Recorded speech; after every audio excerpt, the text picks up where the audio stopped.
परम पावनीय देवी नदी जिसके स्पर्श मात्र से पापियों के समस्त पाप धुल जाते हैं। भारत में जिसे आज भी सिर्फ एक नदी न मानकर माँ गंगा के नाम से पुकारा जाता है। माँ गंगा जिसके तट पर सदियों से जाने कितने पूर्ण कर्म संचित होते आए हैं। शिव की जटाओं में वास करने वाली स्वर्ग की देवी गंगा का जन्म कैसे हुआ, क्यों है वह एक ऐसी परम पावनी और किस पाप के कारण उसे धरती पर अवतार लेना पड़ा, आइए जानते हैं। गंगा के जन्म की गाथा असुर राजा बलि के यज्ञ और भगवान विष्णु के वामन अवतार से जुड़ी है। पुराणों में उल्लेख मिलता है कि मां शक्तिशाली असुर राजा बलि ने अपने बल से 3 लोकों पर अधिकार कर लिया और उसके बाद एक महायज्ञ का आयोजन किया। स्वभाव से महानदी राजा बलि ने यज्ञ में हर किसी को अपनी इच्छा के अनुरूप दान मांगने के लिए निमंत्रित किया। ऐसे में देवताओं के कल्याण के लिए भगवान विष्णु ने वामन अवतार लिया और राजा बलि से अपने तप और ध्यान के लिए 3 पग भूमि की मांग की। बलि द्वारा याचना स्वीकार किए जाने पर उन्होंने महाविराट स्वरूप धारण किया और 2 पगों में पृथ्वी, पताल और स्वर्ग लोक नाप लिए। इस महाविराट स्वरूप को देखकर बलि ने जान लिया कि स्वयं नारायण पधारे हैं और उसने तीसरा पग रखने के लिए अपना सिर आगे कर दिया।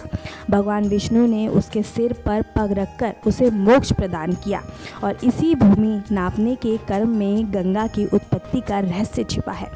कहा जाता है कि जब भगवान विष्णु ने भूमि नापने के लिए अपना पग स्वर्ग पर रखा तब ब्रह्मा जी ने उनके पैर धोने के लिए झट से अपना कमंडल आगे कर थोड़ा सा जल लिया।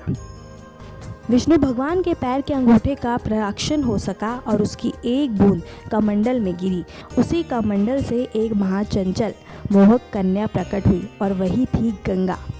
सभी अपने कपड़े संभालने में लग गए पर चंचल हवा के वेग से महर्षि दुर्वासा की धोती खुल गई।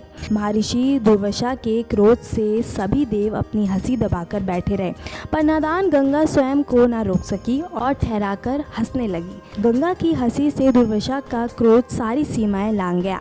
गुस्से में तमवाते हुए उन्होंने श्राप दिया कि मुझे समस्या में देखकर भी मेरी मदद ना कर हंसने वाली मूर्ख लड़की, तेरा आचरण किसी भी तरह देवलोक में अनुकूल नहीं है। तूने मनोविचित कर्म किया और अब से मानवों के बीच ही जाकर तू देवलोक में निवास करने के योग्य नहीं है। वहीं अब गंगा को समझ में आया कि उसने कितनी बड़ी भूल हो गई। उन्होंने ऋषि के पैर पकड़ लिए और रोते हुए अपराध की क्षमा मांगी। गंगा के आंसुओं से पिलक कर महर्षि दुर्वासा ने कहा कि मेरा श्राप किसी भी स्थिति में लौटाया नहीं जा सकता।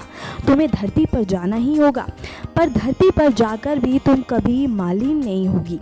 तुम्हारा मान देवताओं के समान ही रहेगा और तुम्हें स्पर्श करने वाला, तुम पर श्रद्धा रखने वाला हर पाप से मुक्त हो जाएगा। और इसी तरह ही गंगा के धरती पर अवतरण की भूमिका बनी।